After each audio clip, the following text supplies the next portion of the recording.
आज हम बात करने वाले हैं रिच डैड पुअर डैड, जिसे रोबर्ट कियोसाकी ने लिखा है, जो एक पारंपरिक वित्तीय शिक्षा और अमीरों के बीच के अंतर को सरल लेकिन प्रभावी तरीके से प्रस्तुत करती है। यह पुस्तक उन विचारों और सिद्धांतों को चुनौती देती है जो अधिकांश लोग धन और संपत्ति के बारे में मानते हैं। लेखक ने अपने जीवन के दो मुख्य मार्गदर्शकों के दृष्टिकोण के माध्यम से हमें वित्तीय सफलता की कुंजी समझाई। उसके असली पिता अर्थात पुअर डैड और उसके दोस्त के पिता अर्थात रिच डैड। यह पुस्तक हमें सिखाती है कि किस प्रकार संपत्ति और वित्तीय स्वतंत्रता का निर्माण किया जा सकता है और जीवन में बेहतर वित्तीय निर्णय कैसे लिया जा सकता है। कल्पना कीजिए कि दो दोस्त हैं, अमित और राज। अमित के पिता ने उसे सिखाई कि पढ़ाई करो, एक अच्छी नौकरी पाओ और जीवन भर कड़ी मेहनत करो। दूसरी ओर राज के पिता उसे व्यापार और निवेश के बारे में सिखाते हैं और बताते हैं कि किस प्रकार धन काम कर सकता है। जैसे जैसे समय बीतता है, अमित ने एक बड़ी कंपनी में नौकरी पा ली, लेकिन उसका पूरा जीवन वेतन पर निर्भर हो गया। वहीं राज ने व्यवसाय शुरू किया, संपत्ति खरीदी और धीरे धीरे वित्तीय स्वतंत्रता प्राप्त की। यही मुख्य अंतर रिच डैड पुअर डैड हमें सिखाती है। अमीर और गरीब के बीच सोचने के तरीके का अंतर। अध्याय 1। अमीर लोग पैसे के लिए काम नहीं करते। अमीर लोग पैसे के लिए काम नहीं करते, बल्कि वे पैसे को अपने लिए काम कराते हैं। इस अध्याय में लेखक बताते हैं कि गरीब और मध्यम वर्ग के लोग अक्सर नौकरी पर निर्भर होते हैं और उनके जीवन का सबसे बड़ा हिस्सा पैसा कमाने में चला जाता है, जबकि अमीर लोग पैसे का निवेश करते हैं, संपत्ति बनाते हैं और उन्हें ऐसी अवसरों की तलाश करते हैं जिनसे खुद पैसे कमा सके। राहुल और मोहित एक ही कंपनी में काम करते थे। दोनों की तनख्वाह समान थी, लेकिन उनके पैसे का प्रबंधन करने के तरीके में बड़ा फर्क था। राहुल अपनी पूरी तनख्वाह खर्च कर देता था और महीने के अंत में मुश्किल से कुछ बचा पाता था। दूसरी ओर रोहित ने अपने पैसों का सही इस्तेमाल किया। उसने अपने वेतन का एक हिस्सा निवेश किया, जिसमें शेयर बाजार और रियल एस्टेट शामिल थे। कुछ ही सालों के बाद राहुल अभी भी नौकरी में था और उसकी आर्थिक स्थिति वैसी ही थी, लेकिन रोहित ने अपने निवेश के माध्यम से कई आय स्रोत बना लिया। अब उसे नौकरी करने की जरूरत नहीं थी, क्योंकि उसके पास पैसों का इतना प्रवाह था कि वह वित्तीय रूप से स्वतंत्र हो गया था। यह उदाहरण हमें दर्शाता है कि अमीर लोग पैसे के लिए काम करने की बजाय अपने पैसों को काम में लगाते हैं और धीरे धीरे वित्तीय स्वतंत्रता प्राप्त करते हैं। अध्याय 2। वित्तीय शिक्षा का महत्व। रोबर्ट कियोसाकी इस अध्याय में बताते हैं कि अमीर लोग वित्तीय शिक्षा पर अधिक जोर देते हैं। वे संपत्ति और देनदारियों के बीच के अंतर को अच्छी तरह से समझते हैं। गरीब और मध्यम वर्ग के लोग अक्सर अपने ज़रूरतों और इच्छाओं के लिए कर्ज लेते हैं, जबकि अमीर लोग संपत्ति बनाने और उसे बढ़ाने की दिशा में काम करते हैं। वित्तीय शिक्षा किसी भी व्यक्ति के वित्तीय भविष्य को बदल सकती है। सपना और काजल दोनों ही कामकाजी महिला थी। सपना ने अपनी तनख्वाह का अधिकांश हिस्सा नए कपड़े, गहने और महंगे गैजेट्स पर खर्च किया। उसे यह पता नहीं था कि ये सभी देनदारियों की श्रेणी में आते हैं जो उसकी जेब से पैसे निकाल रही है। दूसरी ओर काजल ने वित्तीय शिक्षा प्राप्त की थी और वह समझती थी कि वह संपत्ति और देनदारियों में अंतर क्या है।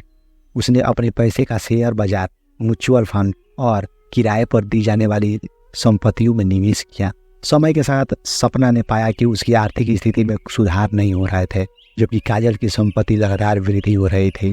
काजल का वित्तीय शिक्षा के प्रति जागरूक होना ही उसकी सफलता का कारण बना। यह कहानी दर्शाती है कि वित्तीय शिक्षा की कमी कैसे हमारी आर्थिक स्थिति को प्रभावित कर सकती है। अध्याय 3। अपना खुद का व्यवसाय शुरू करो। इस अध्याय में लेखक बताते हैं कि अमीर लोग नौकरी के पीछे नहीं भागते, बल्कि वे खुद के व्यवसाय पर ध्यान केंद्रित करते हैं। वे ऐसे व्यवसाय या निवेश करते हैं जो उन्हें स्वतंत्रता देते हैं और पैसे का प्रवाह बनाते हैं।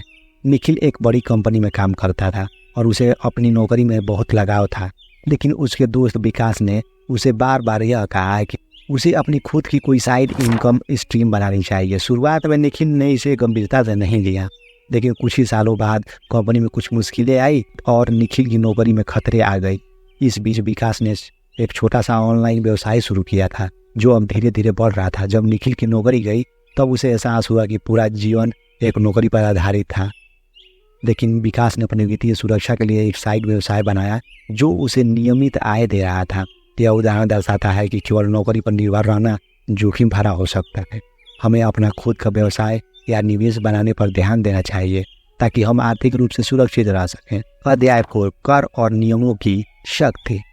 इस अध्याय में लेखक बताते हैं कि अमीर लोग करों को कम करने के लिए नियमों और कानूनी संरचनाओं का उपयोग करते हैं। वे अपनी संपत्ति और निवेश को इस तरह से संरक्षित करते हैं कि उन्हें अधिकतम लाभ हो और कम से कम कर चुकाना पड़े, जबकि मध्यम वर्ग के लोग अपनी तनख्वाह से सीधे करों का भुगतान करते हैं। अमीर लोग निवेश और व्यवसाय में कमाई करने के बाद चुकाते हैं।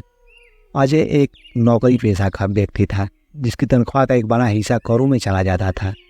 उसे अपनी आर्थिक स्थिति को सुधारने के लिए बहुत मेहनत की, लेकिन उसकी मेहनत के अनुसार रिटर्न नहीं मिल रहा था। दूसरी ओर उसके दोस्त ने अपनी खुद की कंपनी बनाई और अपने व्यवसाय के माध्यम से कई निवेश किए। करण ने कर कानूनों का अध्ययन किया और उन्हें इस प्रकार लागू किया कि उसे कम कर देना पड़े। अजय की आय का एक बड़ा हिस्सा करों में चला जाता था, जबकि करण ने अपनी कमाई को अपने व्यवसाय के विस्तार और निवेश में पुनर्निवेश कर रहा था। यह उदाहरण बताता है कि वित्तीय सफलता पाने के लिए करों को समझना और नियमों की शक्ति का सही उपयोग करना महत्वपूर्ण है। अध्याय 5 अवसरों का लाभ उठाओ। लेखक बताते हैं कि अमीर लोग मौके का फायदा उठाते हैं, कभी फायदा उठाने में देर नहीं करते। वे जोखिम का मूल्यांकन करते हैं, लेकिन वे अवसरों को पहचानने और उन पर काम करने में तेज होते हैं।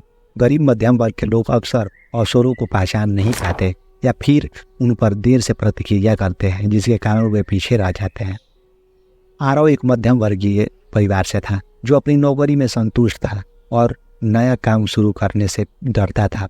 जब उसके सामने एक प्रॉपर्टी निवेश का अवसर आया तो उसने बहुत समय लगाया और अंततः वह सौदा खो दिया। वहीं उसका मित्र समीर जो नौकरी में था, उसने बिना समय गंवाए वो उस अवसर का लाभ उठाया और प्रॉपर्टी में निवेश किया। कुछ ही सालों में समीर की प्रॉपर्टी की कीमत कई गुना बढ़ गई और उसने उस प्रॉपर्टी से अच्छी आय कमाई। इसमें यह सीख मिलती है कि अवसरों का सही समय पर फ़ायदा उठाना कितना महत्वपूर्ण है। जो लोग मौके को समझते हैं और उस पर तेज़ी से काम करते हैं, वही अमीर बनने की राह पर आगे बढ़ते हैं। निष्कर्ष, रिच डैड पुअर डैड हमें पारंपरिक वित्तीय मानसिकता से बाहर निकालकर एक नया दृष्टिकोण अपनाने की प्रेरणा देते हैं। यह पुस्तक हमें सिखाती है कि कैसे अमीर और गरीब के विचारों और दृष्टिकोण में अंतर होता है। अमीर लोग संपत्ति बनाने, निवेश करने और पैसे को अपने लिए काम करने का तरीका जानते हैं, जबकि गरीब और मध्यम वर्ग के लोग नौकरी पर निर्भर रहते हैं और अपनी वित्तीय स्थिति को सुधारने के लिए संघर्ष करते हैं। अगर आपको यह वीडियो पसंद आया तो मेरे चैनल को सब्सक्राइब करें, क्योंकि आपका एक सब्सक्राइब मेरे लिए मोटिवेशन का काम करती है। और इस वीडियो को लाइक करें और अपने दोस्तों के साथ शेयर करें। बहुत बहुत धन्यवाद। मिलते हैं नए वीडियो में।